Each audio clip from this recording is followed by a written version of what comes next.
Halo adik-adik mahasiswa dimanapun berada, salam jumpa kembali dengan Pak Uslan SPD MSI. Kali ini kita berjumpa dalam mata kuliah pengembangan pembelajaran IPA Sekolah Dasar. Sebelum kita memulai proses pembelajaran, atau sebelum adik-adik menonton video pembelajaran saya, terlebih dahulu saya akan memperkenalkan diri. Saya Uslan SPD MSI yang kesehariannya tercatat sebagai dosen pada Fakultas Keguruan dan Ilmu Pendidikan, terkhususnya di program studi pendidikan guru sekolah dasar Universitas Muhammadiyah Kupang. Kali ini, dalam materi proses pembelajaran IPA sekolah dasar, kita akan menjelaskan bagaimana hubungan komponen proses pembelajaran IPA.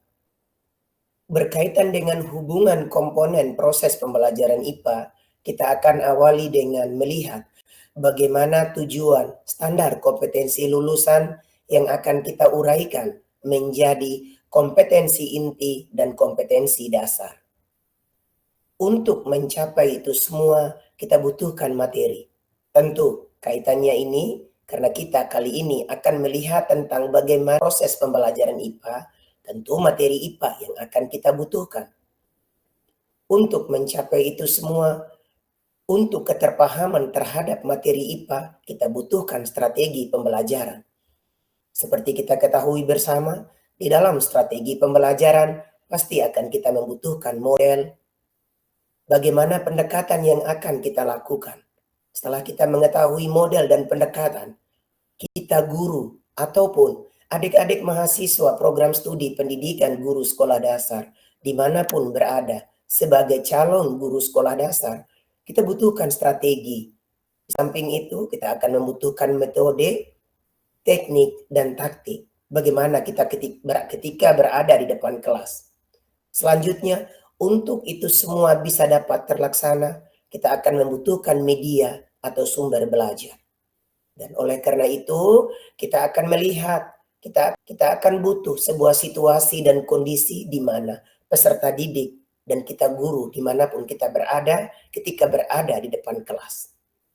Bagaimana situasi-situasi yang akan kita hadapi akan saling berkaitan, akan saling mempengaruhi, sebelum pada akhirnya akan ada umpan baliknya itu berupa asesmen.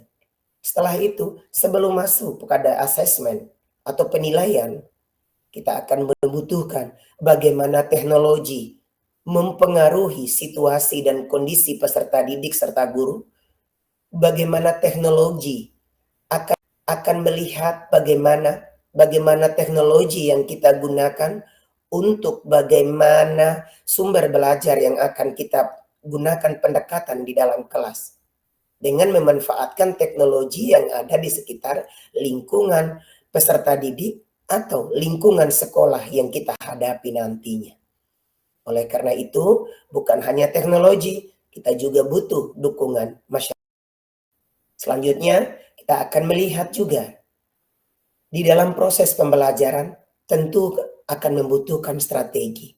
Dalam hal ini, kita akan melihat bagaimana strategi itu yang dibagi dalam 4 bagian, yaitu sumber materi, siapa yang menyusun materi atau bahan ajar yang akan kita gunakan. Yang berikut, bagaimana pembawa materi di bagian kedua ini. Siapa yang membawakan materi, per orangkah, per kelompokkah, atau sebagai pelajar itu sendiri yang akan membawakan materi.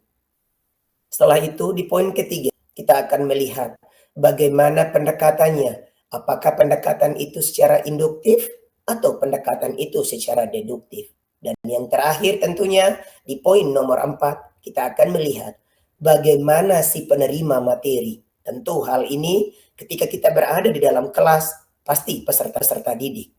Dan hari ini ketika yang menonton video Pak Uslan itu adalah seorang mahasiswa, tentunya sama lingkungannya. Pasti di dalam lingkungan kelas, yaitu di tingkat yang lebih tinggi, yaitu pada tingkat mahasiswa. Kita akan melihat sejauh mana penerima materi itu, apakah pada tingkat perorangan, tingkat kelompok, dan berkaitan dengan tingkat kelompok ini, apakah kelompok besar, kelompok kecil, ataukah yang heterogen, ataupun yang homogen. Selanjutnya, kita akan melihat bagaimana pemilihan strategi penyampaian materi IPA. Untuk pemilihan strategi, kita akan melihat produk IPA atau produk ilmu pengetahuan yang akan kita hasilkan. Tentu akan berupa konsep, akan berupa prinsip, akan berupa hukum, dan akan berupa teori.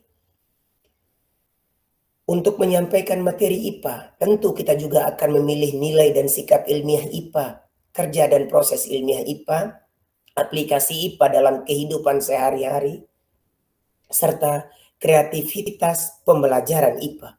Ketika kita berbicara tentang kreativitas, tentu tidak lepas dari seorang guru, kali ini tidak lepas juga dari seorang dosen. Bagaimana besok lusa ketika adik-adik mahasiswa dimanapun berada, jika ingin menjadi seorang guru, kita dituntut bagaimana kreativitas kita dalam mempelajari ilmu pengetahuan alam. Selanjutnya, kita juga akan melihat bagaimana teknik pembelajaran IPA.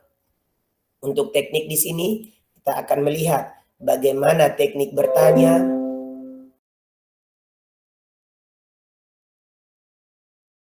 setelah itu kita juga akan melihat apakah pertanyaan itu sudah menyangkut pada pertanyaan tingkat tinggi, seperti pertanyaan yang sudah memuat tentang konsep higher order thinking skill.